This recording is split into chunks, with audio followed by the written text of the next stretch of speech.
అంటే స్టాన్ఫర్డ్ యూనివర్సిటీలో చదువుకున్నాడు సార్ ఆయన లోకేష్. మీరేదో విజ్ఞానం లేదు అజ్ఞానం ఉంది ఏదో చెప్తున్నారు. మీరు నన్ను చంద్రబాబుతో కుట్టిస్తారండి. కాదు, అతను స్టాన్ఫర్డ్ యూనివర్సిటీలో చదువుకున్నాను చెప్తున్నాడు కదా. కాదు ఈశ్వర్, నేను ఈయన మీద పర్సనల్గా నేనేమో ఈ మాటలు మాట్లాడలా. ఇవన్నీ ఎవరు చెప్పారు అనుకున్నా? నాకు ప్రజలకి పవన్ కళ్యాణ్ చెప్పాడు. పవన్ కళ్యాణ్ నారా చంద్రబాబు నాయుడిని అమ్మనాభూతులు తిట్టాడు. వీడు రామారావు వెన్నుపోటు పొడిచాడు. అయితే వీడు చంద్రబాబు అనేవాడు ముఖ్యమంత్రి అవుతాడా అంతకన్నా భయంకరంగా తిట్టాడు. ఇప్పుడు లోకేష్ అయితే, రే లోకేష్ ఎంత తింటావురా నువ్వు, తిని తిని తిని పంది కుక్కలా తినేసేసి నీ అవినీతికి పైన నీ తాత ఎన్టీఆర్ ఆత్మకు శోభిస్తుందిరా, అంత తినమాకురా ఎదవా. ఇవన్నీ నేను తిట్టలేదు సార్. అవును సార్, అది ఇప్పుడు తిట్టలేదు.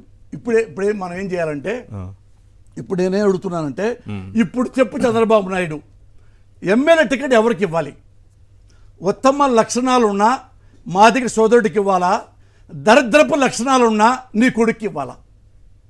ఓకే, నీ కోపం రావచ్చు, లేదు నాకు నీ కొడుకు మీద అపారమైన నమ్మకం ఉంది కాబట్టి రేపొద్దున ఈశ్వర్ నువ్వు సాక్షిలో కానీ బయట కానీ ఓ పెద్ద ప్రెస్ మీట్ పెట్టు. ఆ ప్రెస్ మీట్లో మాదిగ సోదరుడు తక్కువ కులస్తుడు అతన్ని ఆ ప్రెస్ మీట్లో కూర్చోబెడదాం. ఇక్కడ మా కమ్మ కులస్తుడు అగ్రవర్ణం వాడు ఎంతో తెలివి గలవాడు నారా లోకేష్ బాబుని అక్కడ పెడదాం. ఇద్దరిని పక్క పక్కన పెడదాం. రేపు పొద్దున పెట్టిన తర్వాత వాళ్ళిద్దరిని మనం కొన్ని వ్యాసాలు ఇద్దాం, కొన్ని మాటలు ఇద్దాం, కొన్ని వ్యవస్థల గురించి చెప్పుకుందాం. ఏమేమి వ్యవస్థలు అంటే, ఈ వ్యవస్థలు కూడా నేను రాసేసాను. ఏం వ్యవస్థలు అంటే, భారతదేశ ఆర్థిక విధానాల గురించి నీ కౌంట్ ఏంటి ఒక మాట అడుగుతున్నాం. రెండోది అంబేద్కర్ ఆలోచన విధానం, దాని గురించి మీకున్న అవగాహన ఏంటి అని వాళ్ళిద్దరిని అడుగుదాం. మళ్ళీ 3 లాస్ట్ అండ్ ఫైనల్, ఆంధ్రదేశంలో వెన్నుపోటు ఎప్పుడు స్టార్ట్ అయింది?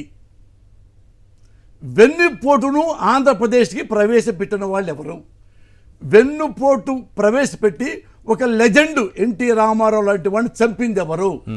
ఈ 3 గురించి నారా లోకేష్ బాబు, ఇవి IQ questions, general knowledge questions, ఈ క్వశ్చన్స్ అడుగుతారు. వీటి గురించి వాళ్ళిద్దరు మాట్లాడుకోవాలి. ఇవి అడుగుతారు. ఆర్థిక వ్యవస్థ గురించి, అంబేద్కర్ విధానం గురించి. ఆయన ఎకనామిక్స్, ఎంఏ ఎకనామిక్స్ అన్నారు కాబట్టి ఆయన చెప్పేస్తారు బాగా. లోకేష్ చెప్పలేరనా? అట్లా ఎందుకు అనుకుంటున్నారు మీరు? నేను గిఫ్ట్ పెట్టా.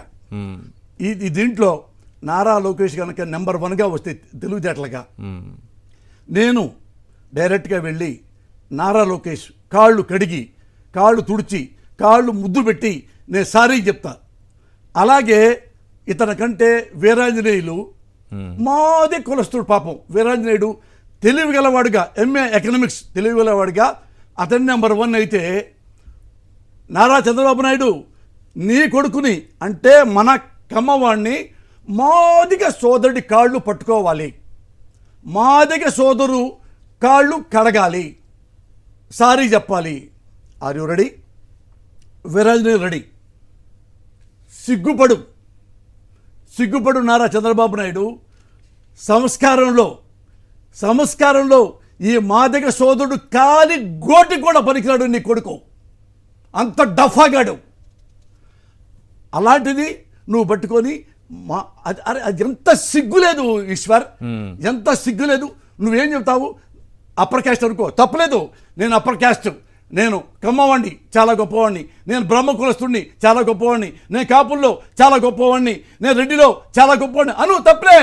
కానీ ఒకటి పట్టుకొని, ఒక విద్యావేత్తను పట్టుకొని, వీడు ఎస్సీ గాడు, వీడు మాదిగాడు, వీడికి ఎమ్మెల్యే టికెట్ ఏంటి, వీడు డఫాగాడు, వీడు డ్రైవర్ గాడు, వీడికి ఎమ్మెల్యే టికెట్ ఏదని చెప్తావా? ఎంత ఎదవంటే మా కమ్మ నాయకుడు. ఇప్పుడు ఇన్ని అనుకున్నాం కదా, ఈ టీవీ చూస్తున్నాడు కదా, ఏమాత్రం రియలైజ్ అవ్వడు. ఎస్సీలంటే నేను పనికిరాని కులం, అంటరాని కులం. మరి ఏమయ్యా, మరి ఓట్లని వేయాలి కదా మీకు, ఎలా తిడతావు నువ్వు తక్కువ కులవాడిని? తక్కువ కులవాళ్ళు ఏంట్రా?